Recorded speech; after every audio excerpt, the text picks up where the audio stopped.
ஒரு விசுவாச அறிக்கை நம்ம திருச்சபையா என்ன விசுவாசிக்கிறோன்றதை பார்க்குறோம். அதுல முதலாவது பரிசுத்த வேதாகமத்தை குறித்து நம்முடைய விசுவாசம் எப்படிப்பட்டது, ரட்சிப்புக்க வேண்டிய எல்லாத்தையும் வேதம் நமக்கு கொண்டிருக்கிறதுன்றதை பார்க்குறோம். வேதம் மட்டும்தான் அதிகாரமுடையது, போதுமானது. 66 புத்தகம் மட்டும்தான் கடவுளுடைய வார்த்தை. வேத அதிகாரம் எந்த மனித அதிகாரத்திலையும் சார்ந்து இல்லாமல் திருச்சபையினுடைய அதிகாரத்துல சார்ந்திருக்கிறது. பரிசுத்த ஆவியானுடைய துணை இல்லாம வேதத்தை எந்த மனிதனும் புரிந்து கொள்ள முடியாது. கடவுளுடைய மகிமைக்கும் மனிதனுடைய ரட்சிப்புக்கும் விசுவாச வாழ்க்கைக்கும் வேதம் ஒண்ணுதான் போதுமானது. திருச்சபையினுடைய ஆட்சி அதிகாரம் எல்லாத்துக்கும் வேதம் மட்டுமே அவசியமானதுன்றதை பார்த்தோம். வேதம் தெளிவானதுன்னு பார்க்குறோம். அதுல சில பகுதிகள் புரிய கடினமா இருந்தாலும் ஆவியானவர் வேதத்தோடு ஒப்பிட்டு பார்த்து நமக்கு தெளிவை கொடுக்கிறார். தவறில்லாதது, திருச்சபையும் விசுவாசத்தையும் ஆளக்கூடியது. இதெல்லாம் நம்ம முதல் அதிகாரத்துல பார்த்தோம். இன்னைக்கு 15வது பக்கத்துல 2வது அதிகாரம், கடவுளும் பரிசுத்த திரித்துவமும். கடவுளை பத்தி நம்ம என்ன விசுவாசிக்கிறோம், திரித்துவ குணாதிசயத்தை குறித்து நம்ம என்ன விசுவாசிக்கிறோன்ற காரியத்தை இன்னைக்கு நம்ம பார்க்க இருக்கிறோம். கவாசி. கடவுளும் பரிசுத்த திரித்துவமும். கடவுள் ஒருவராகவும் ஜீவனுள்ள மெய்யான தேவனாகவும் இருக்கிறார். அவர் தன்னியல்பானவராகவும் அவர் தன்னுடைய இயல்புக்கு தேவையான எல்லா வல்லமையையும் தன்னிடத்தில் இருந்தே பெற்றுக்கொள்வதோடு புறத்திலிருந்து எதுவுமே தேவையில்லாதவராகவும் இருக்கிறார். தன்னியல்பிலும் முழு நிறைவிலும் எல்லையற்றவராகவும் இருக்கிறார். அவரால் மட்டுமின்றி வேறு ஒருவராலும் அவரது உள்ளியல்பை புரிந்து அறிந்து கொள்ள முடியாது. எபிரேயர் விசுவாசம் இல்லாமல் தேவனுக்கு பிரியமாய் இருப்பது கூடாத காரியம். ஏனென்றால் தேவனிடத்தில் சேருகிறவர் அவர் உண்மையிலும் அவர் தம்மை தேடுகிறவர்களுக்கு பலன் அளிக்கிறார் என்பதை விசுவாசிக்க வேண்டும். முதல் பாட்டு நமக்கு என்ன சொல்லுது?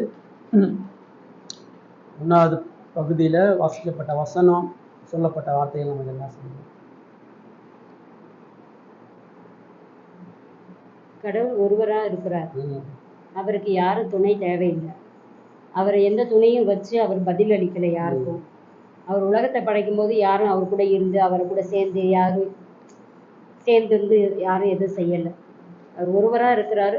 அவரோட யோசனை அவருக்கு மட்டுமே. அவர் இன்னொருத்தட்ட எதையும் கேட்கல. நம்மள மாதிரி அவர் எல்லாத்தையும் ஆளுகை பண்றவர். அவர் எல்லாத்தையுமே அவர் உணர்ந்திருக்கிறாரு. எல்லாமே அவருக்கு தெரியும். வெளியில இருக்கிறது எல்லாமே அவர் படைச்சது. நம்ம பார்க்குறோம், அதனால இதெல்லாம் ஒரு பொருள், இதெல்லாம் இது ஒரு இதுன்னு நினைக்கிறோம். அவருக்கு அவரை சொல்றதுக்கு நமக்கு ஞானம் இல்லை. அவர் அவ்வளோ பெரியவர். எல்லோருடைய இருதயத்தையும் அவர் ஆராய்ந்து வைத்திருக்கிறவர். அவருடைய அந்த எண்ணத்தை நம்ம புரிஞ்சு கொள்ள முடியாது. அவர் அற்புதமான தேவன். அவர் எல்லாத்தையும் அறிந்திருக்கிறார். அது மட்டும் இல்லை, அவர் முடிவற்றவர், நித்தியமானவர். அவருக்கு யார்கிட்ட கேட்டு எதை சொல்லணும்னு அவசியம் இல்லை. எல்லாருக்கும் ஜீவனை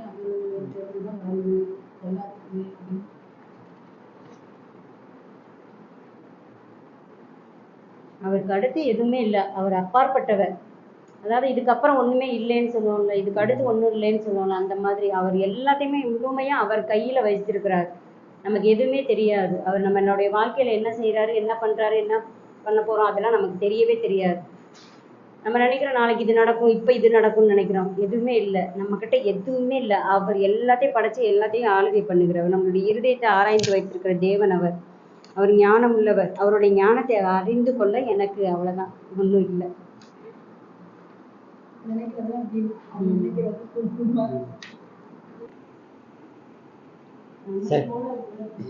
சகிப்புத்தன்மை உள்ளவர், தன்மையும் நற்குணமும் உண்மையும் உள்ளவர் அப்படின்னு சொல்லியிருக்காரு.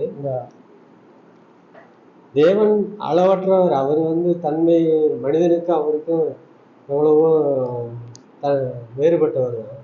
ஆனால் அவருடைய சுவாசத்துல தான் நம்ம அவருடைய சாயலில் தான் உருவாக்கப்பட்டோம். ஆனால் இந்த வார்த்தை அவர் சொல்ல வேண்டியது இல்லையே. சகிப்புத்தன்மையும் நற்குணமும் ஓகே, சகிப்புத்தன்மை உள்ளவர் அப்படின்னா மனுஷனுக்கு தான் சகிப்புத்தன்மை தேவை. உங்களுக்கு இருக்குது அது.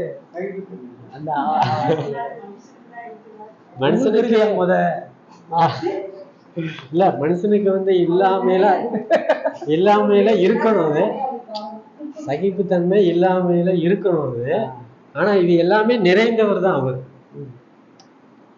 அவர் உள்ளவர் அப்படின்றத அவர் எடுத்து சொல்றாரு. என்ன உள்ளவர் இல்ல சகிப்புத்தன்மை உங்களுக்கு அதுல என்ன பிரச்சனை? சகிப்புத்தன்மையா இருக்கிறதுல உங்களுக்கு என்ன பிரச்சனை? இல்ல நல்லதுதான் இல்லைன்னு சொல்லி இத அவரு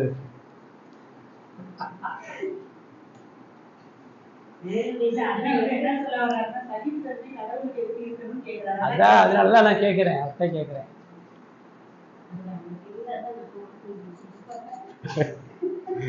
இல்ல அது எல்லாமே நிறைந்தவர் தான், அதை அவர் சொல்றாரு. சகிப்புத்தன்மை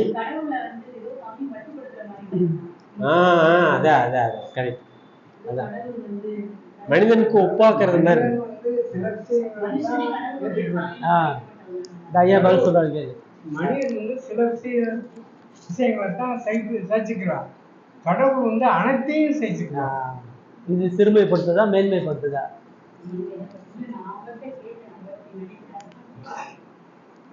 நம்மளே கடவுளுடைய சாயல படைக்கப்பட்டவங்க, அவருடைய சாயல் அதனால மனுஷன் உள்ள ஒரு தன்மையாக உங்ககிட்ட சகிப்பு தன்மை கிடையாதுன்றதை ஒத்துக்கோங்க. நம்மள யாருக்குமே சகிப்பு இந்த சொல்லப்பட்ட எந்த குணாதிசயமும் நமக்கு கிடையாது.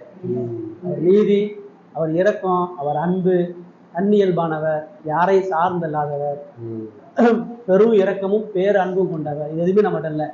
சகிப்புத்தன்மையும் நமக்கு கிடையாது. நமக்கு இருக்கு நம்ம நினைச்சுக்கிட்டு இருக்கிறோம்.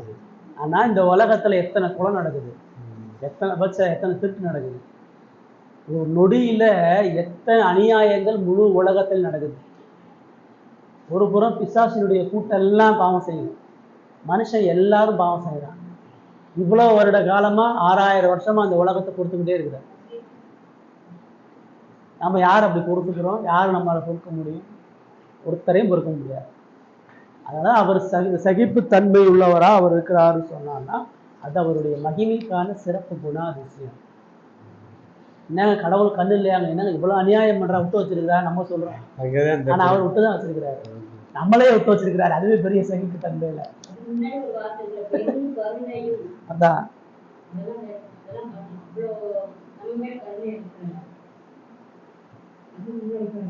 இப்போ இதெல்லாம் நம்ம யோசிக்கும் போது உலகத்துல ஒரு துன்மார்க்கம் நமக்கு செய்யறதும், இந்த விக்கிரக ஆராதனையில நமக்கு ஒன்று அவங்க பண்றது பார்த்துட்டு அது சகிப்புத்தன்மையா அவர்கள் ஒரு துளி நமக்கு இருக்கணும் அப்படின்றத அவருடைய சாயல இருக்கனால நம்மள ஏதோ ஒரு கரப்படைஞ்சு அது இருக்குது. ஆனா உண்மையா பரிபூர்ணமா அவருக்கு தான் இருக்கு. இன்னொன்று இதுல சொல்லப்படக்கூடிய எல்லா குணாதிசயமும் கடவுளை முழுமையா சொல்லலை. இது எல்லாமே நீங்களும் நானும் புரிஞ்சுக்கிறதுக்காக சொல்லப்படுது. நீங்களும் நானும் அவர் தன்னை இப்படி வெளிப்படுத்தி இருக்கிறார். நான் வந்து நீதியா இருக்கிறேன், பரிசுத்தமா இருக்கிறேன், அன்பா இருக்கிறேன் உங்ககிட்ட ஏன் சொல்றாருன்னா நீங்க அப்படி இருக்கணும், உங்ககிட்ட அப்படி இல்லை, அது எனக்கு உரியதுன்றதை வெளிப்படுத்துறதுக்காக சொல்றாரு. அவருடைய அறியப்படிய குணாதிசயம் இருக்குது, அறிந்து கொள்ள முடியாத குணாதிசயம் இருக்குது. இது எல்லாமே வேதத்துல தன்னை இப்படி வெளிப்படுத்தி இருக்கிறனால இதன் அடிப்படையில் நீங்கள் நானும் அவரை புரிஞ்சுக்கிறோம். இப்போ நான் யாரு, நான் எங்க இருந்து வந்திருக்கிறேன், நான் என்ன செஞ்சேன்றதை நான் உங்ககிட்ட சொல்றேன். நான் அப்படி சொல்லக்கூடிய அந்த தகவல்கள் என்னை பற்றிய முழுமையை உங்களுக்கு சொல்லாது. என்னை பத்தி நீங்க என்ன புரிஞ்சுக்கணுன்றதான் நான் உங்ககிட்ட சொல்றேன். ஆனா உண்மை நீங்க புரியாத பல பாகம் எனக்கு இருக்குது, உங்களுக்கு தெரியாத பல விஷயம் எனக்கு இருக்குது. இப்படிதான் கடவுள். தேவன் வந்து நம்ம வந்து அவரை குறித்து என்ன நினைக்கணும், அவரை குறித்து என்ன புரிஞ்சுக்கணுன்றத இந்த குணாதிசயங்களால வெளிப்படுத்தியிருக்கிறார். அதுக்காண்டி இதுக்குள்ளேயே அவர் அடங்கிட்டாருன்னு இல்லை. இதை தாண்டி அவர் பெருங்கடலை போல, பெரும் சமுத்திரத்தை போல அவருடைய அன்பு நீதி எல்லாம் பெரிய அளவுக்கு இருக்கு. தப்பு பண்ணாலும் உன்னை நான் சும்மா விட மாட்டேன். அதுல வேதத்திலே கண்டிப்பா கொடுத்துருக்காரு. நான் வாசிச்சேன்.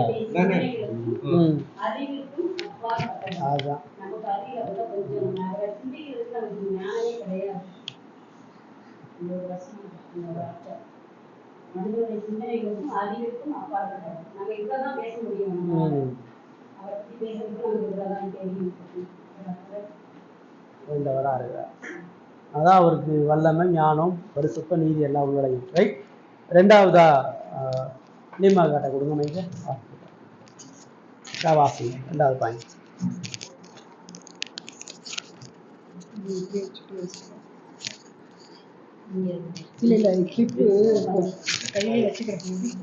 சும்மா பரவாயில்ல, ஸ்பான்ஸ் தான், அது அப்படியே.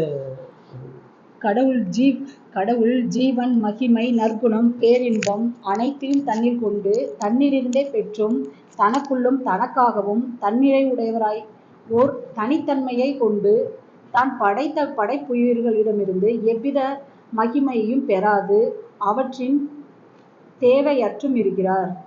இதற்கு மாறாக தன் சுய மகிமையை கடவுளே அவர்களுக்குள்ளும் அவர்கள் மூலமும் அவர்களிடத்தும் அவர்கள் மேலும் வெளிப்படுத்தி காட்டுகிறார். இப்போ இந்த ரெண்டாவது பேராகிராஃப் என்ன சொல்லுது நமக்கு? அதில் ரெண்டாவது படைப்புகள் மூலமாக அந்த மகிமையை அவர்கள் வெளிப்படுத்த முடியாது. எவ்வளவுதான் எல்லாரையும் தனக்குள்ள வச்சிருக்காரு. ஆனா ஏன் படைக்கப்பட்ட எல்லாமே அவன் மகிமைப்படுத்தும். கடைசியில அதான் சொல்லுது, தேவ தூதர்கள்ல இருந்து மனிதர்கள்ல இருந்து எல்லாரும் கடவுளை மகிமை கொடுக்கறதுக்காக படைக்கப்பட்டிருக்காங்க. அதை ரிஜெக்ட் பண்ணல. ஆனா படைப்புகளை சார்ந்து அவருடைய மகிமை இல்லைன்னு சொல்லுது. ஆனா படைப்புகள் மூலமாக அவர் எல்லா விதமான மகிமையும் தனக்காக செய்து காட்டுகிறார். தனக்காக செய்து காட்டுகிறாரு சொல்லணும். அவர்கள் மேலும் வெளிப்படுத்தி காட்டுகிறார். அவர்கள் மேலும் வெளிப்படுத்தி யாரு காட்டுறாரு? வெளிப்படுத்தி அவருக்கு எதுக்கு காட்ட, அவர் எதுக்கு தனக்கு வெளிப்படுத்தி காட்டணும்? படைப்புகளுக்கு வெளிப்படுத்தி காட்டுறார். தான் மகிமை என்னன்றதை படைப்பு புரியணும், தான் மகிமை என்னன்றதை மனுஷன் புரியணும், தான் மகிமை எப்படிப்பட்டதுன்னு புரியறதுக்காக அவனுக்கு வெளிப்படுத்துறார். அவனை படைச்சு, அவனை பராமரித்து, அவனை பயன்படுத்தி அவனுக்கு காட்டுறார். அவர்கிட்ட ஒன்றும் எக்ஸ்ட்ரா கூடிக்கலை. இப்போ நீ யோசிச்சு பாருங்க, இந்த உலகத்தில் சூரியன், சந்திரன், பூமி, மனுஷன், மரம், செடி எதுவுமே இல்லை, தூதர்களும் இல்லை, கடவுள் மட்டும் தனியாக இருக்கிறார். பரலோகமும் இல்லை, நரகமும் இல்லை, கடவுள் மட்டும் தனியாக இருக்கிறார். தனியார். இப்போ நீங்களும் நானும் தனியாக இருந்தீங்கன்னு சொன்னால் வாழ முடியாது. உங்களுக்கு எனக்கு என்ன தேவை? நிற்கிறதுக்கு பூமி தேவை, சுவாசிக்கிறதுக்கு சுவாசம் தேவை, கண்ணு தேவை, சாப்பாடு தேவை, எல்லாமே தேவை. நீங்கள் விரும்பலைனாலும் நீங்கள் இயல்பாகவே சார்ந்து இருக்கக்கூடிய ஆள். எதுவுமே இல்லாமல் உங்களால் வாழவே முடியாது, திங்க் பண்ணவே முடியாது. நான் கடவுள் சொல்கிறாரு, எனக்கு எதுவுமே தேவையில்லை, ஆனால் தனியாக இருக்கிறேன், சந்தோஷமாக இருக்கிறேன், தனியாக இருக்கிறேன், மகிமையாக இருக்கிறேன், தனிமையாக இருக்கிறேன், உயர்வாக இருக்கிறேன். எனக்குள்ள எனக்கு என்ன தேவையோ அது எல்லாமே எனக்குள்ளே நான் வச்சுட்டு இருக்கிறேன்றார். அப்போ அவருக்கு யார் தேவையில்லை? நீங்களும் தேவையில்லை, நானும் தேவையில்லை, இந்த உலகம் தேவையில்லை, தூதர்கள் தேவையில்லை.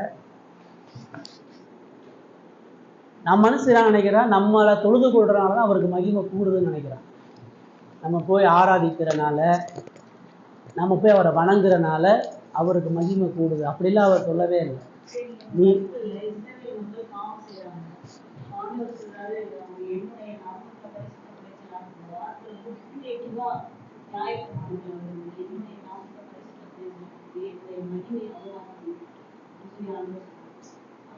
மனுஷனுடைய கிரியைகளை அவருடைய மகிமை சார்ந்தது அப்படின்னா ஏன் என்னுடைய மகிமை குறைக்கப்பட்டதுனால சொல்லுங்க. அந்த மகிமையை அவங்கிட்ட இருக்கிறத சார்ந்திருக்கிறதுக்காண்டி அதை சொல்லலை. அந்த மகிமையை அவன் அறிந்து கொள்ளாமல் போகிறது அவனுக்கு ஆபத்து, அவனுக்கு அது அழிவு. என் மகிமை குலைச்சலாக்காத அப்படின்னா அவருடைய மகிமை அவன் எப்படி குலைச்சலாக்க முடியும்? அவர் தான் சொல்லிட்டாரு, எந்த படைப்பு இல்லாமல் நான் மகிமையாக தான் இருக்கேன்னு சொல்லிட்டாரு. அப்போ அவருடைய மகிமையை எப்படி குலைக்க முடியும்? அவனுக்கு படைக்கப்பட்டு, அவனுக்கு பராமரிக்கப்பட்டு, அவனுக்கு கட்டளை கொடுக்கறனால அவன் அந்த மகிமைக்குள்ள பிரவேசிக்கிறான், அந்த மகிமையை அனுபவிக்கிறான். அதை அவன் செய்யாம, அந்த கடமையை செய்யாம போகும் பொழுது அவனுக்கு வெளிப்படுத்த கடவுளுடைய மகிமையை அவன் இல்லாம ஆக்குறது அவனுக்கு அழிவு. அதனால சொல்றாரு. இப்போ அவங்க யாருமே கடவுளை வணங்காம ரித்தரகத்தை வழங்கிட்டாங்க, அவங்க கடவுள் நிராகரிச்சிட்டாங்க. கரபறைஞ்சிட்டாரா? கடவுள் மகிமை இழந்துட்டாரா? கடவுளுடைய மகிமையில ஒரு பாயிண்ட் குறைஞ்சிருச்சா? அப்படிலாம் இல்லவே இல்லை. இப்போ அவர் பேசுறது எல்லாமே அவனுக்காக, அவனுடைய ஆத்தும நன்மைக்காக, அவனுடைய வாழ்க்கையில தனது மகிமையை உணரும்படியா அவர் பேசுகிறார். அப்படிதான் அவர் அவருக்கு அதுல எந்த கனவீனமும் இல்லை. அதான் சொல்றாரு, ஒருத்தன் தனக்குத்தானே பரிசுத்தமா வாழ்ந்து நீதிமானா இருக்கிறதுனால எனக்குன்னா நன்மை முதல். நீ யோக்கியமா வாழ்றனால, நீ பாவமே செய்யாதனால எனக்கு என்ன தண்ணி கொண்டு வர போற? நீ யோக்கியமா வாழ்றனால என்னையே ஒன்று பாராட்ட போறானா? உன்னையதான் பாராட்ட போறான். அதான் அவர் அங்க சொல்றாரு. அவர் தண்ணி இயல்பா தனக்குள்ள மகிமையை கொண்டு இருக்கிறாருன்னு சொன்னா அவருக்கு நீங்கள் நானும் தேவையே இல்லை. சந்தோஷமா இருக்கிறார். நமக்கு தான் அவர் தேவை. நமக்கு தான் எல்லா வகையிலையும் அவர் தேவை. அவருடைய மகிமை நமக்கு தேவை. நம்ம சந்தோஷமா அவருக்கு பிரியமா வாழ்றதுக்கு அவருடைய மகிமை. அதனால அவர் எல்லா படைப்புகள்லையும் உயிருள்ள படைக்கப்படாத, அதாவது உயிரற்ற ஜடமான எல்லா படைப்புகள் இடத்துல அவர் முழு அதிகாரம் உள்ளவரா இருக்கிறார். ஏன் அதிகாரம் உள்ளவராக? எல்லாமே அவரால் தான் உருவாக்கப்படுகிறது. படைப்பு எல்லாம் அவரை சார்ந்து இருக்கிறனால அவரால் மட்டும்தான் படைப்பின் மேல அதிகாரத்தை செலுத்த முடியும். இந்த சேரை நான் உண்டாக்கி வச்சிட்டேன்னு சொன்னா இந்த சேர் எனக்கு எதிராக என்ன செய்ய முடியும்? இந்த சேரை நான் தான் இங்கே தூக்கி வைப்பேன், அங்கே தூக்கி வைப்பேன், தூக்கி வெளியே போடுவேன், சேரை உடச்சி போடுவேன். இந்த சேர் ஏன்னு கேட்காது. இந்த சேரை நான் என்ன செய்யணும்னு தடுக்க முடியாது. உலகத்தினுடைய எல்லா மனுஷனும் துன்பார்க்கனோ பிசாசோ நிறைய நேரம் என்ன சொல்றாங்கன்னா, புறஜாதி மக்களுக்கு நல்லதுக்கும் கெட்டதுக்கும் சண்டை தான் அந்த உலகம், கடவுளுக்கும் கெட்ட ஆவிகளுக்கும் சண்டை நடக்குது. நிறைய கிறிஸ்தவர்கள் என்ன நினைக்கிறாங்கன்னா, பிசாசுக்கும் இயேசுக்கும் யுத்தம் நடக்குதுன்னு நினைக்கிறாங்க. படைப்புக்கும் படைத்தவருக்கும் யுத்தம் நடக்குது அப்படிலாம் இல்லவே இல்லை. எல்லாத்தையும் அவர் படைச்சி ஆளுகை செய்து எல்லாத்தையும் அவருடைய மகிமைக்காண்டி அவர் வச்சிருக்கிறார். அவர் என்ன நினைக்கிறாரோ அதான் நடக்கும். பிசாசு ஒன்று செய்யணும்னா அவர்கிட்ட போய் அனுமதி கேட்டு தான் செய்யணும். ஒரு கொலை நடக்கணும், ஒரு சுனாமி வரணும், ஒரு தீய அழிவு நடக்குதுன்னா அவர் விருப்பம் இல்லாமல் அவருடைய அனுமதி இல்லாமல் இந்த உலகத்தில் ஒன்றும் நடக்காது. உங்களை ஒருத்தன் தவறாக பேசணும்னா அவருடைய அனுமதி வாங்கணும். ஒருத்தன் உங்களுக்கு துரோகம் பண்ணணும்னா அவருடைய அனுமதி வாங்கணும். அதான் சொன்னாலும் உங்களுடைய தலையில் உள்ள மயிரெல்லாம் என்ன பட்டிருக்குங்க, என் அனுமதி இல்லாமல் ஒருத்தரும் உன்னை நெருங்க முடியாது, உன்கிட்ட வர முடியாது, உன்னை அழிக்க முடியாது. இந்த கடவுளை குறித்து இந்த புரிதல் உங்களுக்கு இருந்தால் மனுஷனை குறித்து பயப்பட மாட்டீங்க, மனித அதிகாரங்களை குறித்து பயப்பட மாட்டீங்க. ஐயோ அவன் இப்படி பேசிடுவானா, இவன் என்ன பண்ணிடுவான், இவன் நம்முடைய வாழ்க்கை என்ன செஞ்சிருவான். அதெல்லாம் கடவுளுடைய அரைக்கிரியில் இருக்கிறான். கடவுளுடைய அனுமதி இல்லாமல் யாரும் என்கிட்ட வரவும் முடியாது, பேசவும் முடியாது, எனக்கு எதிராக எதையும் செய்ய முடியாது. இப்போ எனக்கு என்ன சுற்றி நடந்தாலும், என்ன அவமானம் நடந்தாலும், என்ன பிரச்சனை வந்தாலும் இதெல்லாத்தையும் யார் இயக்குறா? யார் அனுமதிக்கிறா? கடவுள் அனுமதிக்கிறார். இந்த லாஸ்ட் லைன், மனிதர்களும் தம்மை படைத்தவருக்கு அளிக்க வேண்டிய சகல விதமான வழிபாட்டையும் ஊழியத்தையும் கீழ்ப்படியும் அவர் கேட்க சித்தமாய் இருக்கின்ற எதையும் அவருக்கு தர வேண்டியவர்களாய் இருக்கிறார்கள். மனிதர்களுடைய சகல வழிபாட்டுகளையும் அவர்களுக்கு தர வேண்டியவர்களாக இருக்கிறார்கள். புரியுது? யாரு தன்னை ஆராதிக்கணும், யாரு தன்னை தொழுது கொள்ளணும், யாரு தன்னை மக்களுக்கு அறிவிக்கணும், யாரு தன்னை பற்றி செயல்படுத்தணும், எல்லாத்தையும் அவர் தான் தீர்மானிக்கிறார். இப்போ நீங்கள் நான் கடவுளுக்கு கீழ்ப்படைஞ்சிருவேன், நான் கடவுளுக்கு என் ஆராதனை மூலமாக மகிமை செலுத்துருவேன், நான் என்னை இழந்து கடவுளுக்கு மகிமையை கூட்டிடுவேன்றதெல்லாம் செய்ய முடியாதுன்ற. உங்களால் அவருக்காக எதையும் நீங்கள் செய்ய முடியாது. ஆனால் அவர் எவனை வேணாலும் பயன்படுத்தி தனது மகிமையை நிறைவேற்றுவார். எவ்வளோ கடினமான பார்வோனையும் மகிமைக்காக பயன்படுத்த முடியும், நேபுகாத் நேச்சாரையும் பயன்படுத்த முடியும், எவ்வளவு கொடூரமான மனிதனையும் சவுல பவுலா மாற்ற முடியும். யாரை உதவாக்காரன்னு சொல்கிறோமோ, யார் தேவையில்லாதன்னு சொல்கிறோமோ அவனை அவர் பெரியவனாக உயர்த்த முடியும். அவர் யாரை நினைக்கிறாரோ அவன் தான் அவரை வழிபாட முடியும். அவர் யாரை நினைக்கிறாரோ அவன் தான் கீழ்ப்படிய முடியும். அவர் யாரை இதை நீ செய்கின்றாரோ அவன் செய்ய முடியாதுன்னு சொல்ல முடியாது. ராஜாவை பதவி விட்டு இறங்கி பிச்சைக்காரன் ஆகுன்னா அவன் வந்துதான் ஆகணும். ஆடு மேய்க்கிற தாவீது இஸ்ரவேலுக்கு ராஜாவாக ஆகுன்னா அவன் ஆயுதாகணும். இதை எல்லாத்தையும் அவர் முழுமையாக செய்கிறவராக இருக்கிறார். அதான் அவர் கூப்பிட்டா வர முடியாதுன்னு சொல்ல முடியாது, அவர் கூப்பிடாம போகவும் முடியாது. அவர் நிராகரிச்சா அதனாலதான் அவர் திறக்காதபடி கூட்டுகிறவரும் கூட்டாதபடி திறக்கிறவரும். அவர் ஒருத்தனை நிராகரிச்சிட்டான்னா அவன் என்ன பிரயாசமானு அவர்கிட்ட பெற முடியாது. அதே மாதிரி ஒருத்தனை அங்கீகரிச்சிட்டாலும் அவன் அவருடைய கரத்தை விட்டு வெளியே போக முடியாது. அந்த முழு அதிகாரம் சொல்லப்போனால் அவர் ஆசைப்படுறதுக்கு எல்லாம் அந்த பூமியில் நடக்குது. அவ்வளோதான், சிம்பிளாக. அவர் என்ன நினைக்கிறார் அது மட்டும்தான் நடக்கும். அவருடைய விருப்பத்துக்கு மாறா ஒரு எறும்பு கூட ஒன்றும் செய்ய முடியாது.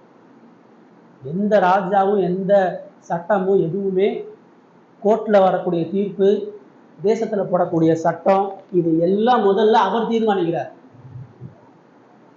யாரை ராஜாவாக்கணும், மோடி எத்தனை வருஷத்துக்கு ராஜாவாக இருக்கணும், ட்ரம்ப் எவ்வளோ நாள் இருக்கணுன்றதெல்லாம் அவர் முடிவு பண்ணுறார். எந்த தேசத்தை உடைக்கணும், எந்த தேசத்தை கட்டணும், இதெல்லாம் கம்ப்ளீட்டாக அவருடைய ஆளுகையில் இருக்கு. இப்போ நம்ம வணங்கக்கூடிய கடவுள் சர்வ இறையாண்மை கொண்ட அதிகாரமாக சுய மகிமை உள்ளவரா, யாரும் கேள்வி கேட்க முடியாதவரா, நம்முடைய வாழ்க்கையை ஒரு நொடியில் மாற்றுகிறவரா, நம்முடைய பிரச்சனையை ஒரு நொடியில் மாற்றுகிறவரா, நம்முடைய இக்கட்டுகள்லேருந்து நம்ம எதிர்பார்க்காத முடியாத தீர்வுகளை கொடுக்கக்கூடிய எல்லா வல்லமே அதிகாரம். அதனால தான் நம்ம எப்பயுமே எல்லா இடத்துலையும் அவரை சார்ந்திருக்கணும். நீங்கள் மனுஷங்களாக பார்த்தீங்கன்னா எந்த பிரச்சனையும் தீர்க்கவே முடியாது. மனுஷங்க முயற்சி பண்ணால் இதெல்லாம் மாறாதுங்க, இதெல்லாம் சரியாகாதுங்க, இதெல்லாம் எப்படிங்க நடக்கும், இப்படி இல்லாமல் நடக்கும் நீங்கள் கேட்பீங்க. ஆனால் அப்படிலாம் அவர் செய்வார். எதெல்லாம் நீங்கள் நடக்க முடியாதுன்றீங்களோ, எதெல்லாம் நடக்காதுன்றீங்களோ, எதெல்லாம் மாறாதுன்றீங்களோ, அது எல்லாத்தையும் அவர் மாற்றி போட்டுட்டே இருப்பார். எந்த சவுளு சபையை உடைச்சானோ, எந்த சவுளு கிறிஸ்தவனை கொளுத்துனானோ, அவனை வச்சே உலகம் முழுவதும் சபையை கட்டினார். எந்த மோசை நான் போக மாட்டேன், நான் திக்குவாய், எனக்கு பேச வராதுன்னு சொன்னாலும் அந்த மோசையை வச்சு தான் 10 லட்சம் இஸ்ரவேல் நடத்தினார். எந்த தாவீது வரக்கூடாதுன்னு சவுல் அவனை கொலவரையா வேட்டையாடினானோ அந்த தாவீது தான் இஸ்ரவேலுக்கு ராஜாவை வைக்கினார். ஸோ அதனால அவருடைய அதிகாரம், அவருடைய வல்லமை எல்லாம் இருக்கிறார். அவரை சார்ந்து வாழுகிறவனுக்கு அவர் கிருபையை நீதி செய்கிறவராக இருக்கிறார். தொடர்ந்து அடுத்த வாரத்தில் இந்த 3வது பாயிண்ட்டை பார்க்கலாம்.